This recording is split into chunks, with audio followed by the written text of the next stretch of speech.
और तीसरी बार मोदी सरकार इसकी कवायद भी शुरू हो चुकी है। और इस बीच आपको एक बड़ी ब्रेकिंग बता दें, और बड़ी ब्रेकिंग ये है कि नीतीश कुमार अभी दिल्ली में ही रुकेंगे। 8 जून तक नीतीश कुमार दिल्ली में ही रुकने वाले, अपने सांसदों से वो मुलाकात करेंगे। बड़ी खबर आपको बता दें, लगातार हलचल तेज है नई सरकार के गठन को लेकर। और इस बीच जो बड़ी जानकारी मिल रही है वो ये कि जेडीयू के अध्यक्ष नीतीश कुमार, जो कि बिहार के मुख्यमंत्री भी हैं, और नीतीश कुमार अभी दिल्ली में ही रुकेंगे। ये बताया जा रहा है कि दिल्ली में ही अपने सांसदों से वो मुलाकात करेंगे।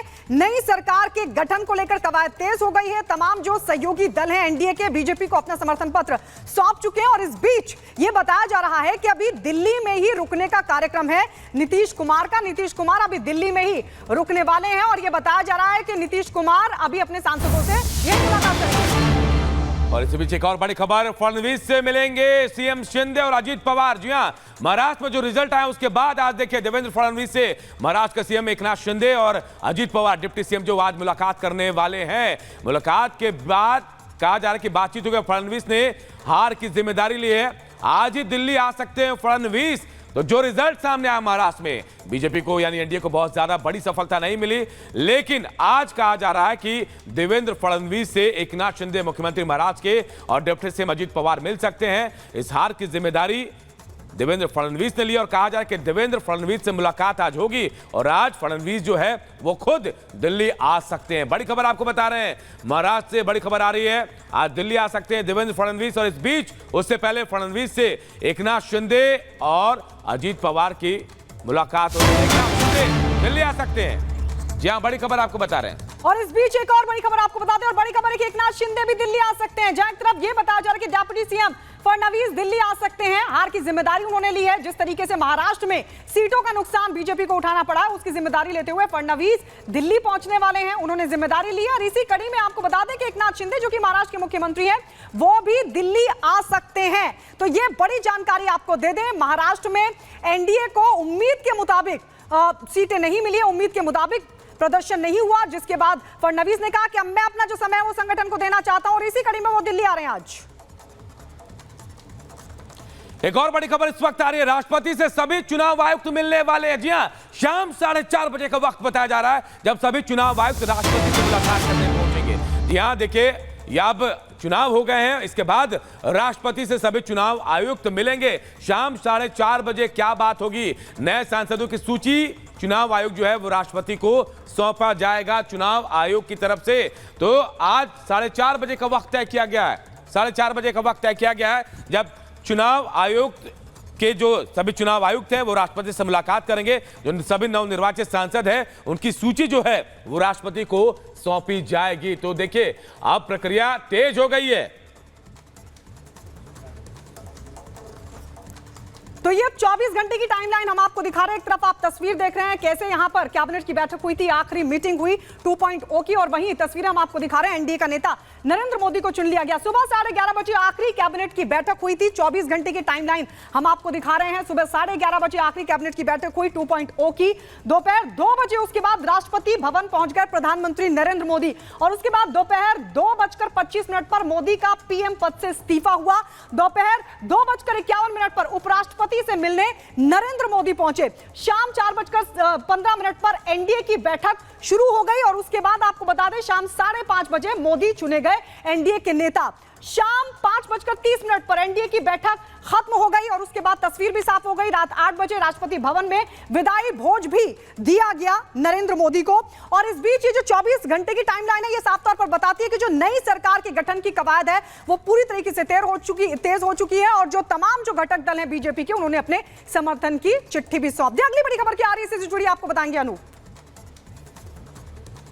तो देखिए पूरा एनडीए गठबंधन मिलकर भी मोदी को सत्ता से बेदखल नहीं कर पाया। यही वो पूरा एनडीए गठबंधन है जो मोदी को सत्ता से बेदखल नहीं करने के बाद उतनी सीटें नहीं ला पाया जितनी बीजेपी अकेले ले आई। अगर हम आंकड़ों की बात करें तो देखिए 240 सीटें अकेले बीजेपी ने जीती, और कांग्रेस 99 सीटों के साथ अब भी बहुत पीछे है। रिपोर्ट आप सबको दिखाते हैं।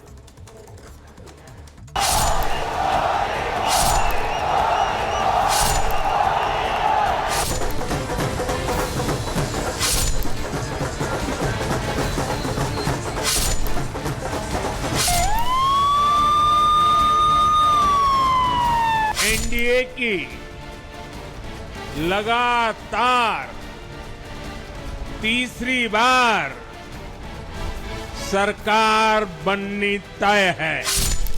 कुछ इस तरह 2024 के सबसे बड़े चुनावी महासंग्राम के अंत की तस्वीरें सामने आ रही हैं। कथनी और करनी के इसी अंतर के बीच एनडीए उल्टे बीजेपी को खुद के दम पर बहुमत से वंचित रखने पर अपनी नैतिक जीत का ढिंढोरा पीट रहा है। मगर कहानी कुछ और है। ये सच है कि 2024 में बीजेपी सरकार बनाने के 272 के जादुई नंबर से पीछे रह गई, लेकिन मोदी के नेतृत्व वाले एनडीए को जनता ने 292 सीटों के साथ स्पष्ट बहुमत दिया है, जिसके दम पर पीएम मोदी 2014 और 2019 के बाद लगातार तीसरी बार देश का नेतृत्व करेंगे। ये इसलिए भी ऐतिहासिक है क्योंकि ये मुकाम अब तक सिर्फ जवाहरलाल नेहरू के नाम रहा है, जिन्होंने साल 1951, 1957 और 1962 में लगातार प्रधानमंत्री बने थे और ऐसा करने वाले पीएम मोदी देश के दूसरे प्रधानमंत्री होंगे। वहीं एक पार्टी को स्पष्ट बहुमत न मिलने पर भी स्थिर सरकारों का गवाह देश न सिर्फ पहले भी रहा है, बल्कि 90 के दशक से यूपीए के दौर तक सबसे बड़ा दल बनने वाला सत्ता के गलियारों का भी बॉस रहा है। यकीन न हो तो आंकड़ों पर गौर करिए। साल 1991 कांग्रेस को 232 सीटें मिली और प्रधानमंत्री बने पीवी नरसिम्हा राव। साल 1996 बीजेपी को 161 सीटें मिली और प्रधानमंत्री बने अटल बिहारी वाजपेयी। साल 1998 बीजेपी को 182 सीटें मिली और प्रधानमंत्री बने अटल बिहारी वाजपेयी। साल 1999 बीजेपी को 182 सीटें मिली और प्रधानमंत्री बने अटल बिहारी वाजपेयी। साल 2004 कांग्रेस को 145 सीटें मिली और प्रधानमंत्री बने डॉक्टर मनमोहन सिंह। साल 2009 कांग्रेस को 206 सीटें मिली और प्रधानमंत्री बने डॉक्टर मनमोहन सिंह। इस लिहाज से देश के चुनाव के अतीतों के पन्नों को पलटते हुए 2024 को देखें तो एक तरफ बीजेपी 240 सांसदों के साथ खड़ी है, तो वहीं कांग्रेस 99 पर ही सिमट गई है, जो कि 2014 से लेकर अब तक सैकड़ा पार करने के लिए तरस रही है। वहीं इंडी गठबंधन की भी अकेले मोदी के आगे नहीं चल सकी, जो कि सभी घटक दलों को मिलाकर भी बीजेपी से 8 सीट कम ही है। इसके बाद भी 2024 में कांग्रेस की हार की हताशा और उससे इंडी में हाथ के प्रति बढ़ते असंतोष के कारण कम नहीं होते हैं। ऐसा इसलिए कि कांग्रेस मोदी के सामने अभी भी फ्लॉप रही है। जहां 215 सीटों पर आमने सामने की लड़ाई में बीजेपी ने 100 सीटों पर अपना परचम लहराया, तो वहीं कांग्रेस सिर्फ 62 सीटों पर ही जीत हासिल कर सकी। साफ है 2024 का ग्रैंड फिनाले सबके लिए कुछ लेकर आया है। जहां बीजेपी बहुमत न पाने से मायूस है, मगर एनडीए के दम पर फिर से सत्ता में आसानी से लौट रही है, तो वहीं दूसरी ओर बिना बहुमत, साझी विचारधारा और देश के लिए बिना विजन वाला बेमेल इंडी गठबंधन मोदी विरोध के नाम पर सीट बढ़ाते हुए भी सरकार बनाने के उनके अरमान का सूर्यास्त हो गया। Bureau report, Republic Bharat. और इस बीच एक बड़ी खबर आपको बता दें, शिवपाल यादव बन सकते हैं नेता प्रतिपक्ष। समाजवादी पार्टी विधानसभा में उनको जिम्मेदारी दे सकती है। अखिलेश यादव के इस्तीफे के बाद भी फैसला संभव। तो ये बड़ी खबर आपको बता दें, समाजवादी पार्टी के नेता शिवपाल यादव को नेता प्रतिपक्ष की जिम्मेदारी दी जा सकती है। यूपी विधानसभा में समाजवादी पार्टी शिवपाल यादव को नेता प्रतिपक्ष बना सकती है। और ये आपको बता दें कि दरअसल अखिलेश यादव के